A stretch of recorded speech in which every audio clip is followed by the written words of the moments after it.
Okay everybody, यो चाहिँ अब हामी गाउँको होइन सुगर केन यसको बेनिफिट्स है हेरिरहेको कारणले गर्दाखेरि स्पेसली यो चाहिँ अर्को होइन ढोडे उखु होइन यो चाहिँ के उखु भन्दा चाहिँ तपाईँको गेउरी उखु हो होइन। यसको चाहिँ एडभान्टेजहरू चाहिँ तपाईँले चाहिँ यसरी खाँदा हुन्छ। सानसानो पहिला काटेर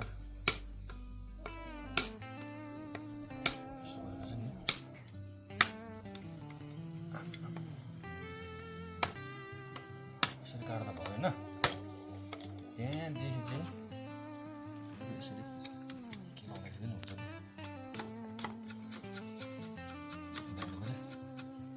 नभएदेखि यसरी दाँतले पनि केलाउनु हुन्छ।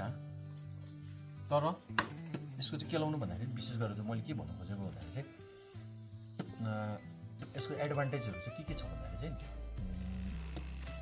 तपाईँको यसको एडभान्टेज चाहिँ के हुन्छ भन्दाखेरि चाहिँ स्पेसली चाहिँ के हुन्छ भन्दाखेरि यसले चाहिँ ब्लड सुगरलाई पनि कन्ट्रोल गर्ने काम गर्छ। एउटा चाहिँ अब हामीले भन्छ नि त सुगरले चाहिँ अब के अरे यता अब ब्लड सुगरलाई प्रब्लम गर्छ होला भनेर भन्छ नि होइन। तर त्यो पनि हुँदैन। त्यहाँको अर्को चाहिँ के हुन्छ ब्लड प्रेसर भन्ने चाहिँ कोलेस्ट्रोललाई कम्ती गराउँछ यसले यो सुगर केनले। यो एउटा राम्रो एडभान्टेज हो।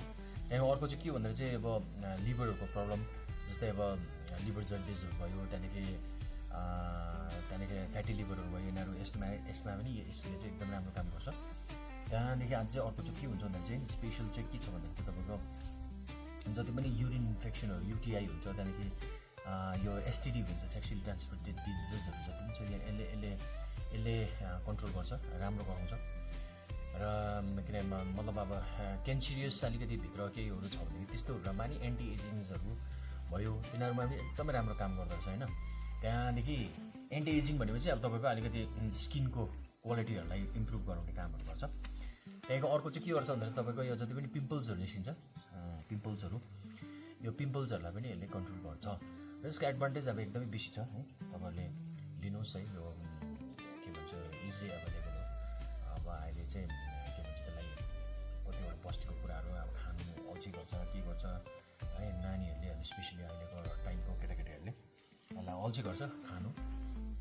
तर खायो भनेदेखि चाहिँ एकदमै हेल्थको लागि चाहिँ एकदमै हाइली बेनिफिटेड छ। Okay, thank you everybody, thank you.